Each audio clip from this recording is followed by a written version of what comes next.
Hey there, grade 8s. Welcome to today's lesson. We're doing lesson 3 of chapter 3, and here we're talking about multiplying fractions. So I'm going to use this area model as a representation of what is going on. So in this example, we're going to have 2/3. So that means these two of the 3 are going to be shaded times 4/5. So that means of the 5 spaces, these 4 are going to be filled. So I'll shade all of this, okay, and that will give me my answer. So my answer is going to be 1, 2, 3, 4, 5, 6, 7, 8 out of 5, 10, 15. All right, so this becomes my answer. Now, let's look to see what's actually going on. Okay, I have 4 and 2 on the top, and I have 3 and 5 on the bottom.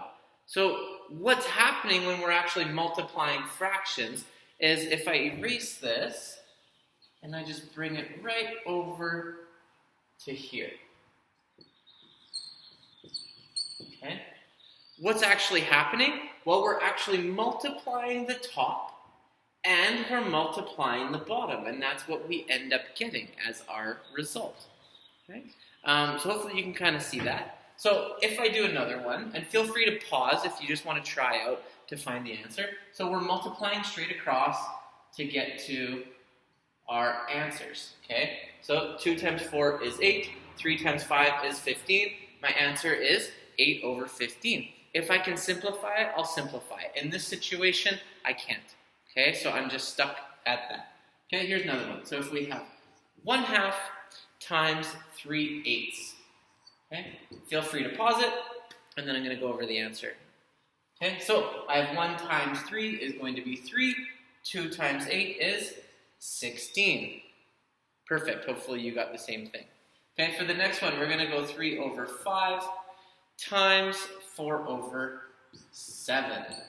Okay, feel free to pause it. Give it a go. Okay, for this one, I'm going to go 3 times 4 is 12. 5 times 7 is 35. Okay, I look, can I simplify it? No, I cannot. Okay, how do I know if I can simplify it? Well, I'll use my divisibility rules from last year in grade 7, and none of these work out. All right, let's do some more.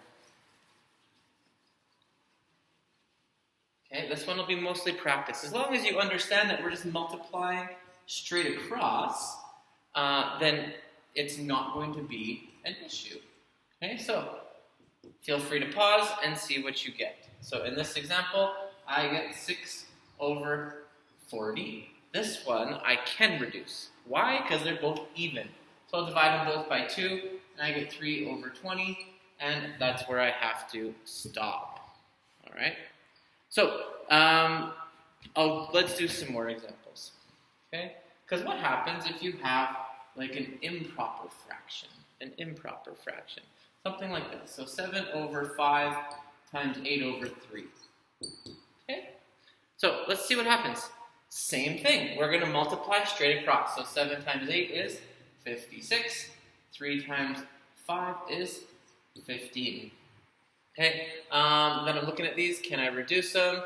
56 is divisible by 7 and 8 and 2. Okay, so that doesn't really help me. This is 3, 5, and that's it. So I am done with that one. Okay, what I can do is I can actually remove and make it into a mixed number. So if you want to try that, you can pause the video and give it a go. So I'm going to see how many times can 15 go into 56. Well, 15, 30, 45. That's it. So I've got 3 wholes, and out of 15, I'm subtracting 45, and I'm left with 11. Okay, and once again, I still can't reduce it. All right? So let's do just a couple more examples, and then that'll be the end of this video. Okay, here we go. So 2 over 12 times 3 over 8. Okay, and I actually want to show you what is technically going on in this video. Okay, or in this question. Technically, we're saying it's 2 times 3 over 12 times 8. Okay? So in this situation, what we can actually do is we can try to reduce it before anything else. Right? So I can say, all right, I want to get rid of this 2, okay? And I can also reduce the 8 as well. So I can get rid of this. This is going to become a 1, so I'm dividing the top and the bottom. And this is going to become a 4, okay? So I have 1 times 3 and 12 times 4. So I'm trying to reduce the numbers as much as possible, okay?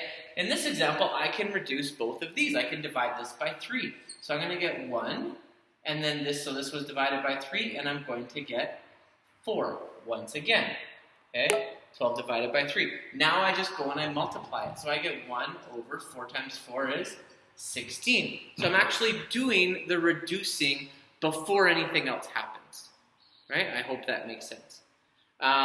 So if I'll do one more like this, where we can actually reduce the numbers. Let's see here. Let's go with this one.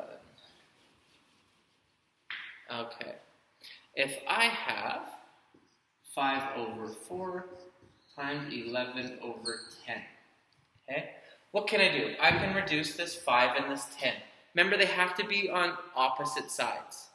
Okay, so one has to be the numerator, one has to be the denominator to simplify it. So I'm going to divide both of these by 5. This is going to become a 1. This is going to become a 2. Okay, so my answer is now 1 times 11 is 11. And then 4 times 2 is 8. And this can be reduced to, or changed to 1 and 3 over 8. All right? So I hope that kind of makes sense. We'll do more examples of the reducing.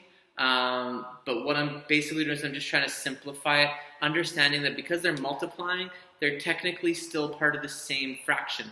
So it's a lot easier to multiply or to reduce before you go and multiply it, instead of getting a big number and then trying to find common denominators that you can reduce from there. All right.